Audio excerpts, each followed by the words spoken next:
maybe a word from Miss Do. Got a question, feeling blue, or just wanna hear something new? We're sharing thoughts and points of view. The Yapping Corner welcomes you.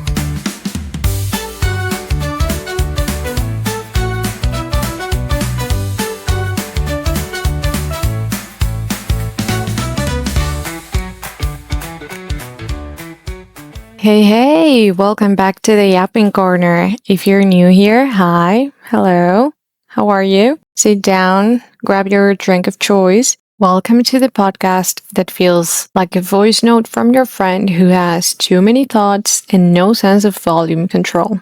I'm Du, and today I want to talk about the difference between quitting and letting go. I'll be very honest. I sent my brother 4 topics so he could choose from because I wasn't feeling inspired by any of them particularly. So he chose this one. And if you have any problem with that, then take it out on him. Let's say together, letting go of goals is not quitting. We grew up with this idea that once you commit to something, you're supposed to stick to it no matter what. Don't be a quitter, they said. Finish what you start. And I get it. Perseverance is a virtue, yes, but so is self-awareness. And at some point, we need to stop glorifying sticking with things just for the sake of sticking with them and start honoring the courage it takes to say, this isn't what I want anymore. Because changing your goals doesn't mean you failed. It means you evolved. It means you listened to yourself. It means you're not willing to keep walking down a road that no longer leads to the life you want. And if you ask me, that's growth, not giving up. And this one applies to so many parts of our lives. I thought, yeah, this deserves a whole episode. It applies to your career, your degree, your relationships, your hobbies, even those well-intentioned, I'm going to get super fit this year that sounded great in January. We've got study switches, job regrets, friendships that don't work anymore, partners with mismatched life goals, and dusty yoga mats to talk about. So let's unpack that thoroughly. Long story long, you know the drill. Let's talk about studies first.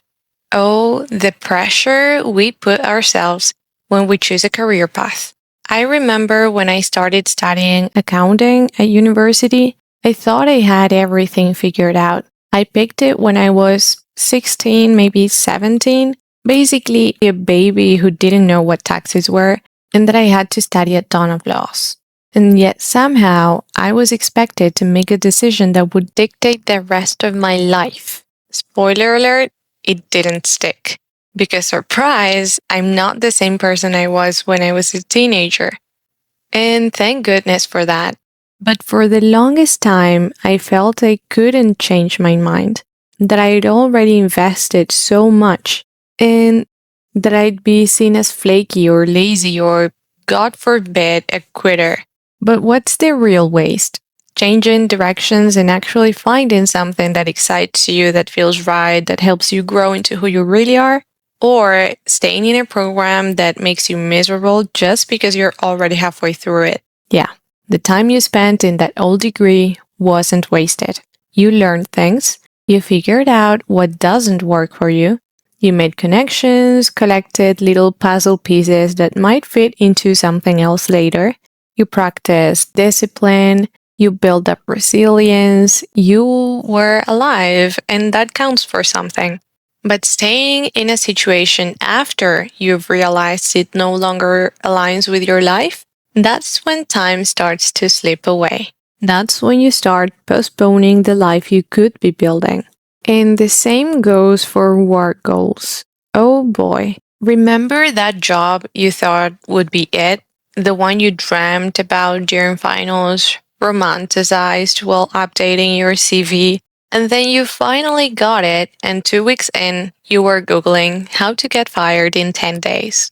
We put so much pressure on ourselves to make it in a career path, to climb the ladder, to reach the dream job. But what happens when the dream shifts? or when you get to the top of the ladder and realize it's leaning against the wrong building. I've changed jobs more times than I can count. And at first, I beat myself up for it, thought I lacked direction. But looking back, each job I left taught me something valuable. Sometimes it was a skill. Sometimes it was what kind of boss I don't want. Sometimes it was just the strength to walk away. The moment you admit to yourself that this job, this path, this company isn't it anymore, you open the door to possibilities that actually are. You stop clinging to a version of success that doesn't fit you anymore. Sometimes the reason we crave change at work has nothing to do with hating the job. It could be about needing more time, a different schedule, or even just a change of scenery. And all of those are valid reasons. It doesn't have to be a crisis to be real. You don't have to justify it with burnout or a toxic boss. Sometimes you've just outgrown it or realized it's not what you pictured. And yes, it's okay to want change even if you just started. You're not flaky, you're not weak, and you're definitely not doing something wrong if you quit a job after a month because it wasn't for you or because something better came along. Not taking the better opportunity just because you're afraid of how it'll look, that would be wild. That would be letting fear drive the car. Change is not failure. Change is growth. And knowing what you want and what you deserve is a superpower. So stop wasting your energy proving something to people who aren't even paying attention. Let's get a little personal now, because goals aren't just about career and academics. Sometimes they show up in our relationships too. Maybe you had a goal to fix a friendship, or to be closer to your sibling, or to maintain this picture-perfect family dynamic that only exists in holiday commercials. We set goals around people all the time. I'm going to be the one who keeps this friendship alive, or I'm going to patch things up with my sister, or I'm going to make sure we stay close no matter what. But people change, dynamics shift. Sometimes, despite our best efforts, those goals become unsustainable. And it doesn't make you a bad person to let go. It doesn't make you a bad daughter, sibling, friend. It just means that you're done trying to water a plant that refuses to grow. Letting go of a goal isn't quitting. It's understanding that relationships are a two-way street, and if you're the only one driving, you're going to burn out. And listen, I'm not saying give up on people. I'm saying know when your love, your energy, your efforts are not being met halfway. You're not there to carry every relationship on your back. You're allowed to rest.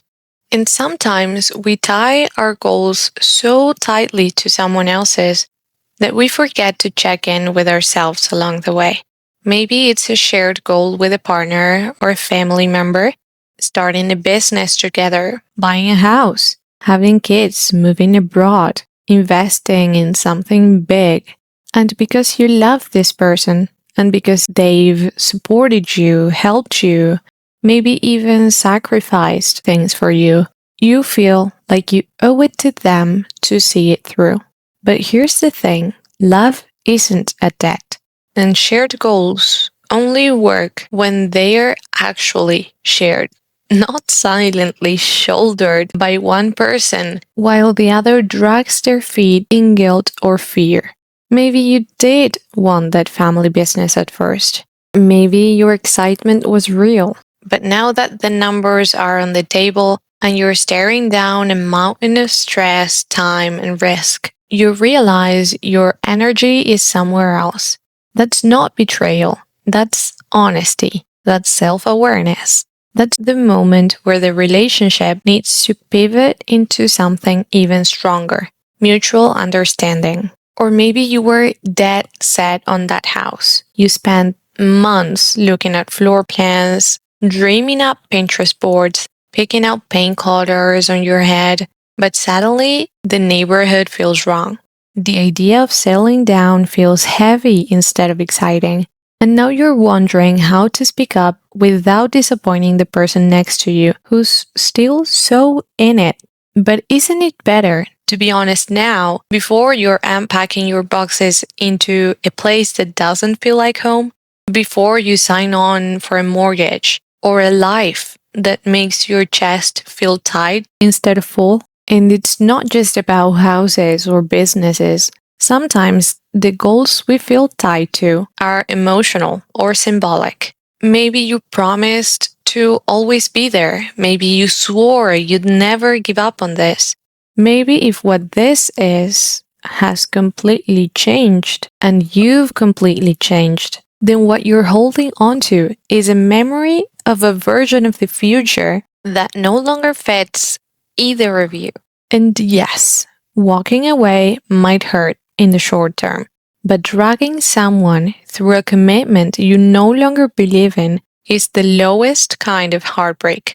It's the kind that chips away at trust and joy until one day nobody remembers what the goal even was. They just remember the weight. You're not selfish for backing out of something that's no longer aligned with your heart. You're not ungrateful or cold or cowardly. You're a human being with a mind that changes and a heart that knows when it's no longer in the right place. And chances are, the people who love you want you to be happy. They may be confused or hurt at first, but they don't want your pity or forced compliance. They want your truth. And if they don't, that's a different conversation. Goals in relationships should feel like shared visions, not silent contracts. You don't owe anyone a lifelong performance. You owe them and yourself authenticity. Some romantic goals, for example, don't age well. Like the infamous, I thought we were going to get married. Sometimes you meet someone and think this is it. You build an entire imaginary life with them in your head. And you make it a goal, a long-term relationship, a wedding, and a life. But maybe it stops working. Maybe you realize you want different things. Maybe you grow in different directions. And suddenly, staying in that relationship is no longer loving. It can feel devastating to let go of that vision, to say goodbye to a goal you nurtured with your whole heart. But it's not failure. It's you honoring yourself enough to make space for the future you want, not the one you once dreamed of when you didn't know better. Sometimes the bravest thing you can do is walk away. And it's not quitting, it's choosing. Now let's talk hobbies, passions, and the guilt of giving them up. We don't talk about this one enough. The guilt of giving up a hobby or passion you used to love. Maybe you were once obsessed with playing guitar or painting or writing, and now you haven't touched a brush in years. We beat ourselves up saying, I used to be so creative. I wasted all those years training for something I gave up. But the truth is, you're allowed to change. You're allowed to move on. You're allowed to say, that used to bring me joy, and now it doesn't. And that's okay. Those passions didn't go to waste. They brought you joy at the time. They taught you patience or confidence or how to be alone with your thoughts. And maybe one day you'll go back to them. Or maybe you won't. Both options are fine. And guess what? You might find something new. A hobby that fits who you are now, not who you were 5 years ago. You don't owe consistency to anyone, not even yourself. Especially not past you who didn't know how good you'd get at changing.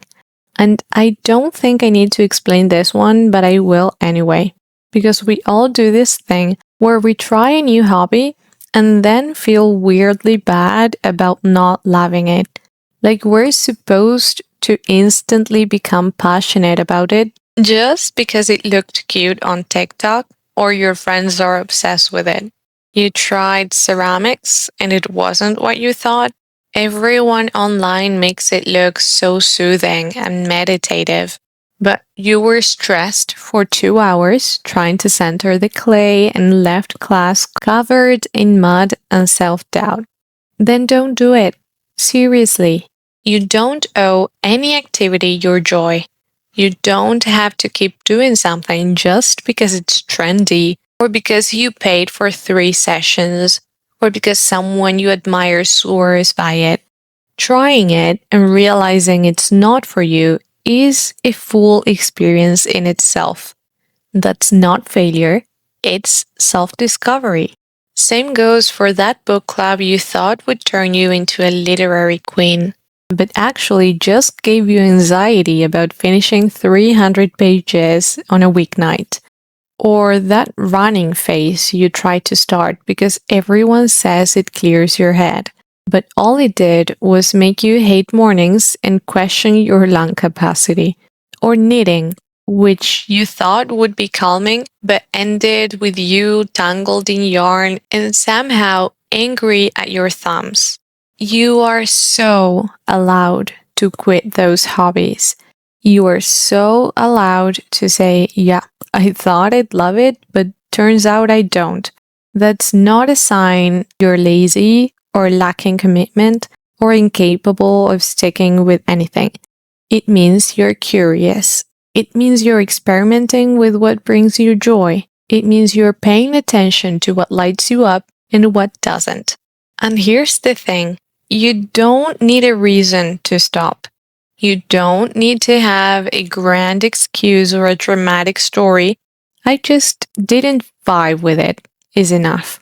Because we change. Our moods change. Our needs change. The thing you loved last month might feel like a chore today, and that is okay. Hobbies are supposed to add to your life, not become one more box you feel guilty about not ticking. So try the thing, and if it doesn't click, move on to the next. There are endless possibilities out there. Drawing, cooking, dancing, climbing, sewing, coding, gardening, gaming, podcasting, scrapbooking, candle making. I can keep going. Some of them will stick, some won't. And that's the fun of it. Let your hobbies be playful. Let them be light. Let them come and go as you grow. Maybe your acrylics are covered in dust. Let them. It's okay. You can use them next year. Don't worry about not being consistent with your hobbies. Don't turn them into a chore, because hobbies are meant to be relaxing, and you're taking all the fun away from it. Life is too short to spend your free time forcing joy. Let's take a breather from the big, life-altering goals for a second and talk about the smaller ones. The ones that seem harmless until they somehow ruin your entire week. Like telling yourself, I'm going to wake up early every day this week and go for a run. It sounds achievable, somehow, healthy, simple. And yet, it's Wednesday, your alarm went off at 7 a.m., and you negotiated with it like your life depended on it. No run, no guilt-free breakfast. Just a grumpy version of you rushing to start the day, feeling like a failure because you dared to need rest. What do you mean? Or maybe you made a little promise to yourself that you would drink 2 liters of water every day. But it's now 9 p.m. and you've had 2 sips because you've been drinking coffee all day instead. And now you're spiraling because apparently even hydration is too much responsibility for you.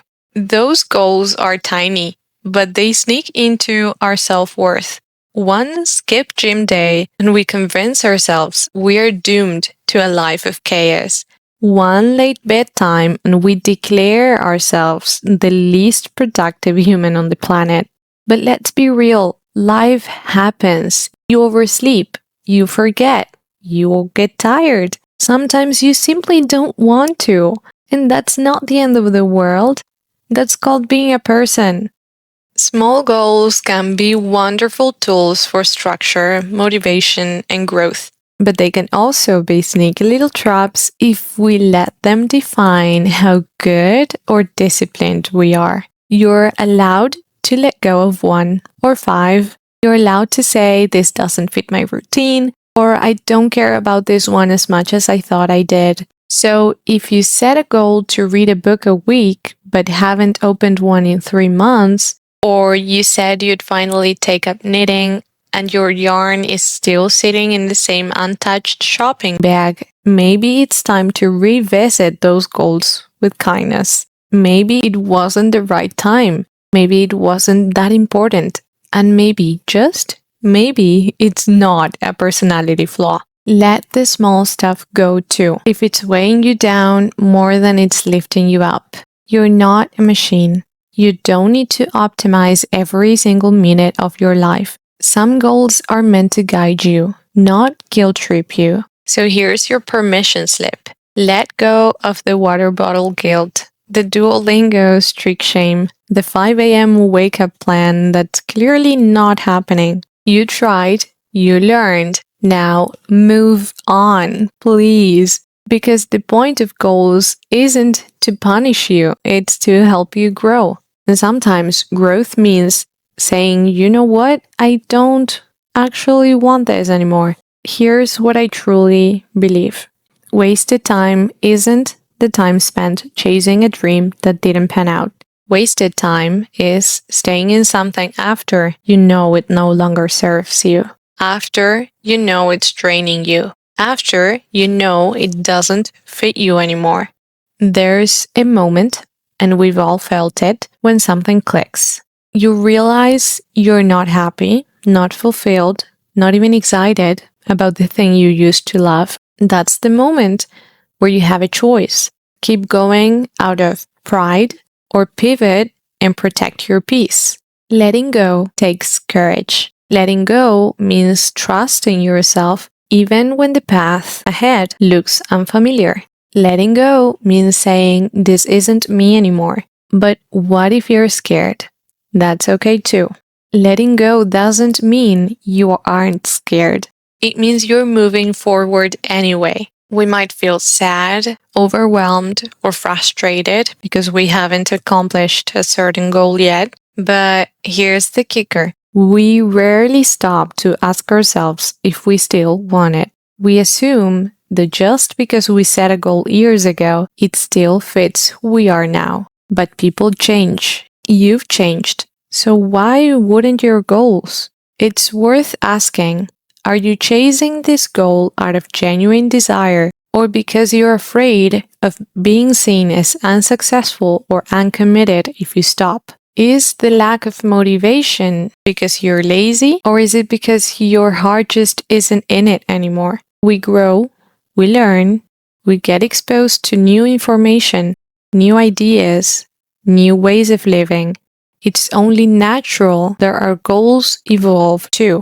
When we were little, we wanted to be astronauts, doctors, pilots, or garbage truck drivers, which honestly looks very fun. But as we grow older, we started choosing again. Maybe you became a translator, an art major, an accountant, jobs you didn't even know existed when you were a kid. You adjusted your dreams as your world expanded. That's healthy. That's necessary. So don't beat yourself up if the goals you wrote down 5 years ago no longer make sense. Rethink them, rewrite them. That's what New Year's resolutions are supposed to be about. Not a to-do list to punish yourself with, but an annual opportunity to check in, take stock, and pivot if you need to. Choosing again is not failure. It's freedom. And hey, it's not just you who's changed. The world has too. Constantly, rapidly, drastically. New technologies, new opportunities, new priorities. Global crises shift entire industries, change how we communicate, where we work, how we live. So why do we expect the goals we set back when things look completely different to still make sense now?